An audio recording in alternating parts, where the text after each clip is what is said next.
name up in lights. He just wants to be heard, whether it's the beat or the mic. He feels so unlike everybody else, alone, in spite of the fact that some people still think that they know him. But fuck him, he knows the code. It's not about the salary, it's all about reality and making some noise, making a story, making sure his click stays up. That means when he puts it down, Tox picking it up. Let's go. Who the hell is he anyway? He never really talks much, never concerned with status, but still leaving him starstruck. Humble through opportunities given despite the fact that many misjudge him cause he makes a living from writing raps. Put it together himself, now the picture connects. Never asking for someone's help or to get some respect. He's only focused on what he wrote. His will is beyond reach, and now it all unfolds, the skill of an artist. This is 20% skill, 80% fear. Be 100% clear, cause Ryu was ill. Who would've thought he'd be the one that set the West in flames? And I heard him wreck it with the crystal method, name of the game. Came back, dropped Megadeth, took him to church. I like Bleach, man. Ryu had the stupidest verse, this dude is the truth. Now everybody giving them guest spots and stocks through the roof. I heard he fucking with that stock.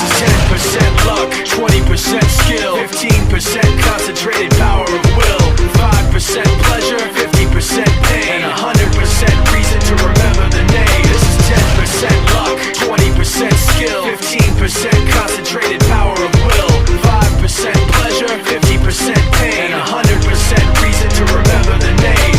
Yeah. Fort Minor, M. Shinoda, Styles of Beyond, Ryu, Talk.